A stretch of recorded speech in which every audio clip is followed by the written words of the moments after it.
Hi folks, welcome to the IR04 at Oulton Park. What a circuit this is. Let's crack on with the fast lap.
Right, fast lap done and dusted, and let me show you the info tab. We are using the fixed iRacing setup for Oulton Park, 74 degrees, 74 Fahrenheit track temperature, and we're on moderate usage of 56% as well. Now the lap I'm going to show you is my fastest lap of a 25.215, mainly because I feel that I could consistently get that more often. So we did a 25.4 here, and we did a 25.5 down here, and we were in the 26s for a bit. So I think mid to low 25s is where I'm going to be sitting. That by far is my cleanest lap, and one of the smoothest. The hairpin, I think it's turn, let me look up there, turn 5. It's going to be so important because you're on full throttle for a very long time. I mean, technically you're full throttle all the way down to turn 7 here, Knickerbrrok.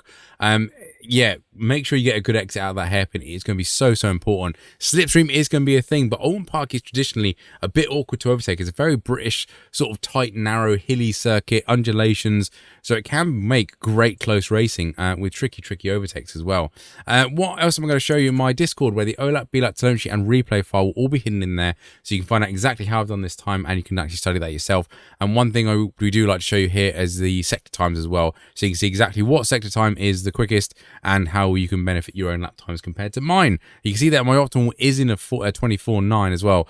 I think with Slipstream, I'll definitely be going to get in 24s, but yeah, on my own, it will be a tall order. Might do it on race day, who knows? I think that's enough of me waffling, so yeah, let's crack on with the breakdown.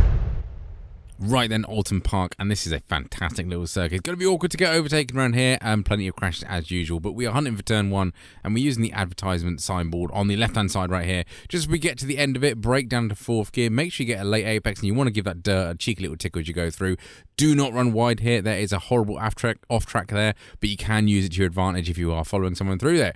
Coming down to the kink now, it absolutely flat out. Keep it on the right-hand side after the kink, and there is a little dip right about there, and you want to brake just as you go down the dip. Now this corner is very crucial because it actually leads on to quite a good straight. 4th gear around here, bring the car nicely to a late apex, get on full power as soon as you can, and again, do not run wide. You can touch the red and white curb, but do not touch anything else. It's a really silly off track there, and it can ruin your lap if you're in qualifying. Coming to the next kink, it is absolutely flat. You might need to lift on cold tires for a few rounds, but yeah, try not to hit too much of the curbing. It's a little bit bouncy, but as we come round to the exit of the corner, we are hunting for the end of that tyre barrier. Just as we pass it, we want to brake in a nice heavy straight line. Do not lock a front tyre up here. You will go straight on. Nice late apex again, 2nd gear to get it rotated and get a punch out the corner. We need a fantastic exit and drive out of here. Be careful of the exit curb. There is a bump that it can spin the car and hit the the barrier over on the right hand side. Ask me how I know. So this is going to be critical down here. Slipstream will bring you alongside / maybe get you ahead into this corner. I try and stay mid to right track because I think it's a bit less bumpy, but bring the car back over to the left hand side, and we're using the 2 curbs here. The first one you want to brake at, and the second one you want to start turning in. Be careful for the bump right there on apex, but you need to hit it to make sure you don't run wide. You see the exit curb there? It's not very wide, so make sure you hit it nicely, but don't hit it too much. Up through the S's now, this is going to be crucial. It's going to be awkward because you will get slipstream, but you can't really overtake through here. So be careful through here. Make sure you give each other space. There will be dive bombs into these very fast double right-handers here, but we're looking for the white line that straightens up after it curves a little bit, and that's our braking zone. Little dab of the brakes on the way in, 4th gear through here. Make sure you get a good exit and be on full throttle as soon as you can. You just have a slight tiny lift there on exit. Not ideal, but make sure, don't worry about the first apex, worry about the second one and getting a drive out of the corner, because again, this is a good overtaking opportunity if you can get a 1 or 2 mile an hour difference on your opponent. The sign there that tells us we're going to be turning right just after it. We want to brake again in a nice heavy straight line. 3rd gear for this one. Take it easy. Very deceptive corner. This tightens up and you lose a lot of grip through here as well. Do not cut the apex because it will spin out the car. And be careful about running wide as well because you will spin out again. Get on power as soon as you can, and that is a lap done and dusted. Massively quick lap round here. Well, it's not too quick, but it feels very high speed and fun, to be honest. 125, 215 we got across the line. I'm hoping to keep it in the low 25s on race day.